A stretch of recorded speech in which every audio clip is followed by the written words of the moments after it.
आणि त्यामुळे या क्षेत्रात रोजगार पण आहे आणि हे यशस्वी होण्यामागे सगळ्यात महत्वाचं कारण म्हणजे विशेषतः सहकार क्षेत्रामध्ये जी साखर कारखानदारी उभी राहिली त्या ह्याच्यामध्ये आपल्या इथला साखर कारखाना उभा राहिला, त्याच्यातून पर कॅपिटा इन्कम, जीडीपी वाढला, रोजगार निर्माण झाले, पेइंग कॅपॅसिटी वाढली, शेतकऱ्यांजवळ पैसा आला आणि त्यातून इकॉनॉमी मल्टिप्लाय झाली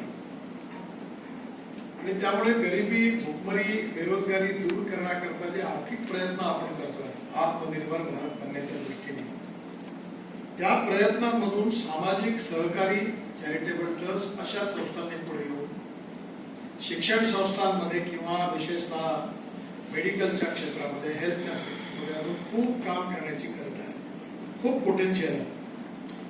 आणि म्हणून सरकारने आता असं धोरण स्वीकारलेलं आहे की सोशल सेक्टरमध्ये देखील अशा प्रकारच्या सुविधा उभ्या करणाऱ्या संस्थांना भारत सरकारकडून काही मदत करता येईल का ते देखील करण्याचा प्रयत्न.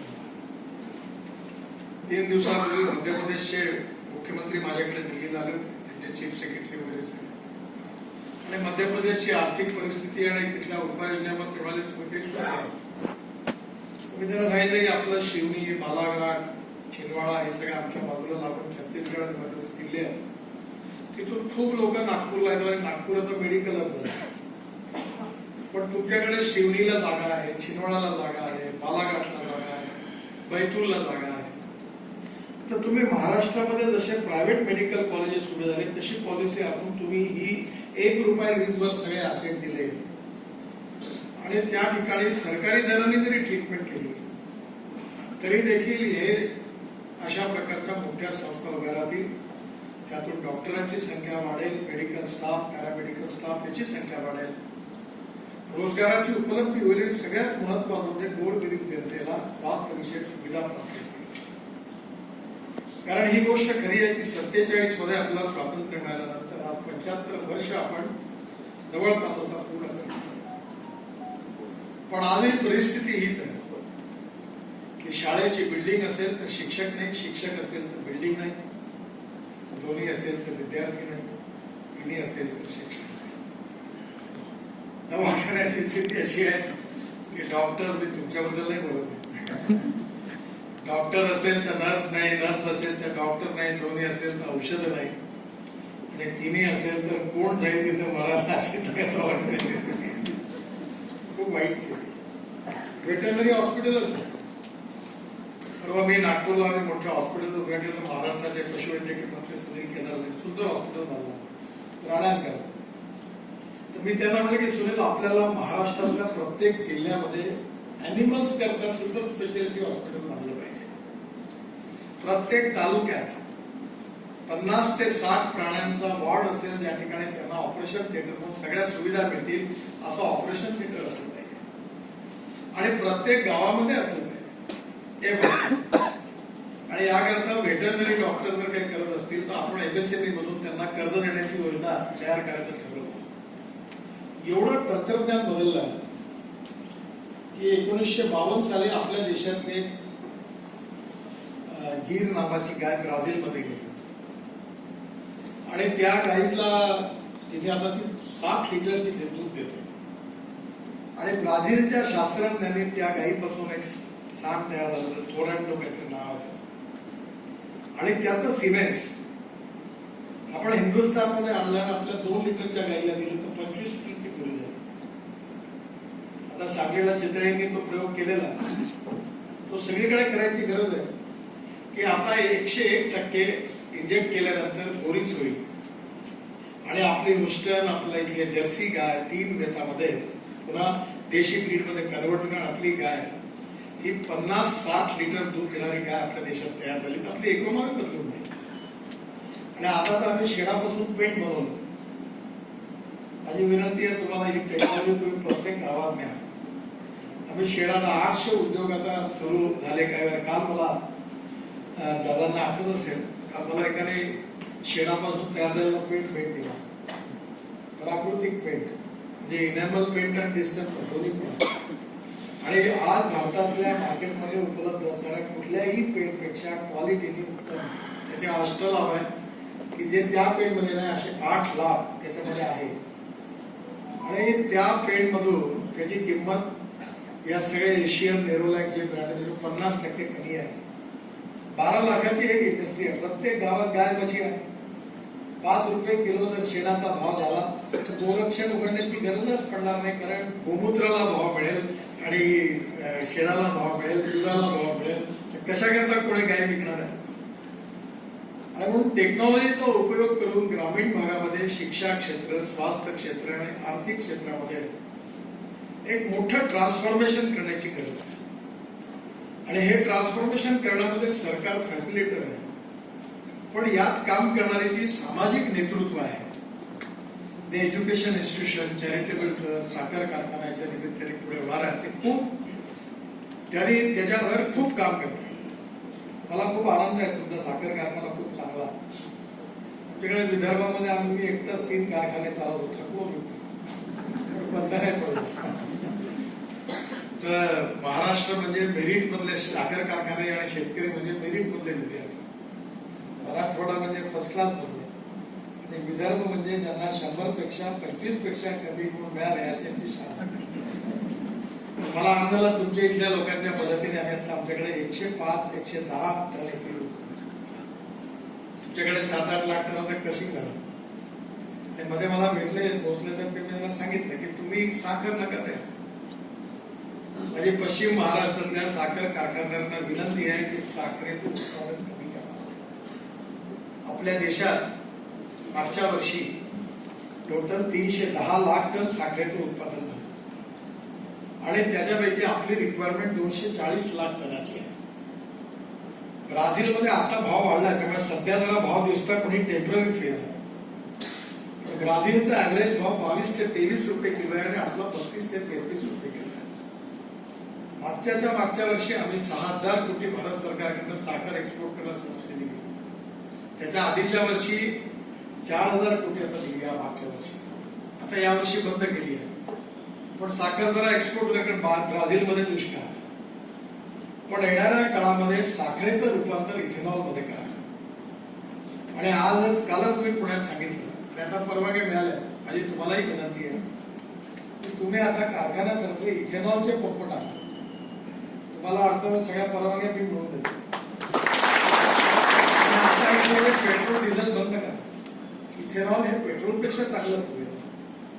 मी तुम्हाला बजाजची किंवा टीव्हीएसची एजन्सी त्यांनी स्कूटर आणि बाईक आणि ऑटो रिक्षा आता इथेनॉलवर तयार झालेली आहे. आणि ब्राझील, USA आणि कॅनडामध्ये फ्लेक्स इंजिन आहे. त्याच्या फ्लेक्स इंजिनचा अर्थ असा आहे की तुम्ही गाडीमध्ये 100% पेट्रोल टाकू शकता किंवा 100% ऑर इथेनॉल टाकू शकता. इथेनॉलची कॅलरिक व्हॅल्यू थोडी कमी आहे, म्हणजे 825 ml petrol equal to 1 litre of ethanol. आणि मी आता रशियामधून एक टेक्नॉलॉजी आणली आहे की त्याच्यामध्ये इथेनॉलची कॅलरिक व्हॅल्यू आणि पेट्रोलची कॅलरिक व्हॅल्यू समान होतं. प्रेझेंटेशन रशियन सायंटिस्टला बोलून मी पेट्रोलियम मिनिस्ट्रीत दिलेलं. आणि आता इथेनॉलचे पंप तुम्ही टाकू शकता. भारत सरकारी परवानगी पण आमच्याकडे पण सुरू होतं. तुमच्याकडे पुण्यात 3 झाल्या, आता हळूहळू सगळे परवानग्या मागा. आणि आपल्याकडे पेट्रोलचे गाडी विकत सगळे BMW, मर्सिडीज, टोयॅटो, होंडा, जेवढे कोणते ब्रँड. आणि मी मंत्री आहे का, त्याच्यामुळे माझा म्हणण्यावर विश्वास मी सगळ्यांना बोलवलं इंडियनला.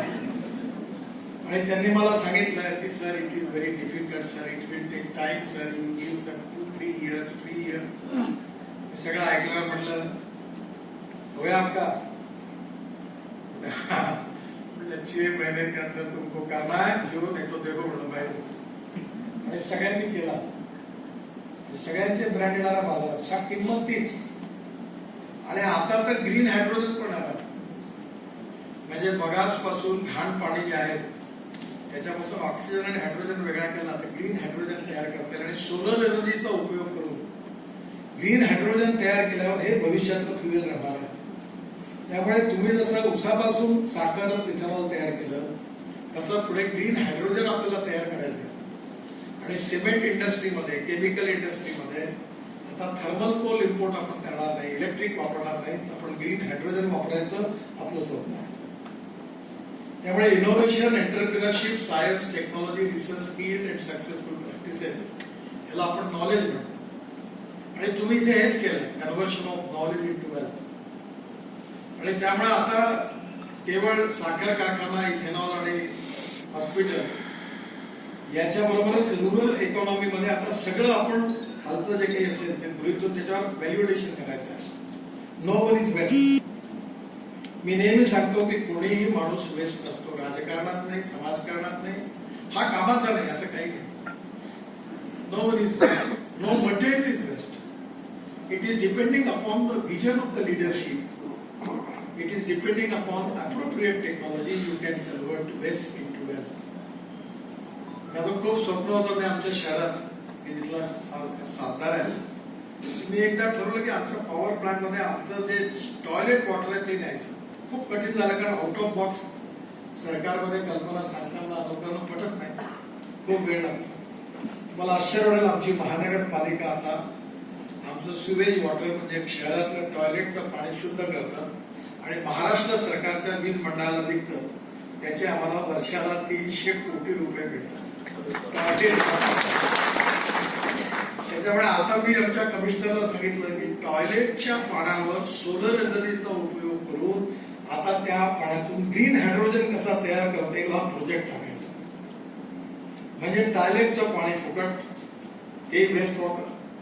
सोलर पॉवर आता एकेकाळी 16 रुपये होती, 1 रुपया 90 पैसे झाली. ती पॉवर मिळणार, त्यातून हायड्रोजन तयार होणार आणि त्याच्यावर रेल्वे इंजिन चालणार, सगळं काही चालणार, विमानं चालणार. आणि इथेनॉलवर काल परवाच मी सायन्स अँड टेक्नॉलॉजी ब्राझीलच्या मंत्र्यांबरोबर सियामच्या कॉन्फरन्समध्ये होतो आणि त्याच्यानंतर 2 दिवसांनी ब्राझीलच्या पेट्रोलियम मंत्र्याबरोबर होतो आणि दोन्ही युट्यूबवर आहेत कार्यक्रम, तुम्ही जरूर बघा. आणि त्यांनी तर आता इलेक्ट्रिक आणि इथेनॉलच्या हे केल्या गाड्या आल्या. त्यामुळे import substitute, cost effective, pollution free आणि इंडिजिनियस. मला आनंद झाला की तुम्ही मला आज सांगितले की तुम्ही 3 लाख लिटर पर डे कॅपॅसिटीवर जातात आणि यातूनच प्रगती होईल, विकास होईल, शेतकऱ्यांना भाव मिळेल आणि तुम्हालाही ट्रस्ट मध्ये खर्च करायला पैसे मिळतील. त्यामुळे 4 हॉस्पिटल उभे करू शकाल. त्यामुळे जनतेची चांगली सेवा करू शकाल. आणि मला नेहमी याचा आनंद आहे की politics is the instrument of socio economic reform. ज्याला केवळ सत्ताकारण म्हणतात, that is not the true meaning of politics. Socio economic transformation हे महत्वाचं आहे आणि त्यामुळे सत्ताकारण जे आहे ते महत्वाचं आहे. पण सत्ताकारणापेक्षा राष्ट्रकारण, विकासकारण, अर्थकारण हे जास्त महत्वाचं आहे. चंद्रकांत दादा आणि मी विद्यार्थी परिषदेत काम करायचो त्यावेळी राजनीती, बृहत्तर राजनीती, लोकनीती आणि धर्मनीती यशवंतराव केळकर, बाळ आपटे सांगायचे की पॉलिटिक्स मधून देश बदलला पाहिजे, समाज बदलला पाहिजे, गाव, गरीब, मजदूर, शेतकऱ्यांचं कल्याण झालं पाहिजे, लोकांना शिक्षण, स्वास्थ्य विषयक उत्तम सुविधा मिळाल्या पाहिजे आणि गरीब माणसाला स्वाभिमानी जगता आलं पाहिजे, त्याला रोटी, कपडा आणि मकान मिळालं पाहिजे. हे सोशिओ इकॉनॉमिक ट्रान्सफॉर्मेशन शेवटी इकॉनॉमिक ग्रोथ झाल्याशिवाय होणार आणि इकॉनॉमिक ग्रोथ पाण्याशिवाय होणार. मला खूप माझ्या जीवनातला आनंद आहे की मी तुमची इथली टेम्पो, पैसा मी जेव्हा विमानातून बघितलं तिथे पाणी आलं, मला खूप आनंद आला. आर पाटील आम्ही ते इरिगेशनवर भेटायचो विधानसभेत. ते म्हणाले नितीनजी एकदा आटपाडीच्या पलीकडून आमच्या दुष्काळी भागात या, काय स्थिती आहे. कारण सगळ्यात काही पश्चिम महाराष्ट्रात पाणी नव्हतं. पण त्यावेळी मी वॉटर रिसोर्सेस मंत्री होतो, देवेंद्रजींना कार्यक्रम करून 40,000 कोटी रुपये दिले. ते अर्धवट पडलेले सगळे प्रकल्प पूर्ण झाले. त्यामुळे पाणी असेल तर इरिगेशन असेल तर ऊस होणार, चांगली पिकं होणार आणि ऊसामध्ये तेलबिया पण लावणार. कारण आपण 1,40,000 कोटी रुपयाचं खाद्यतेल इम्पोर्ट करतो.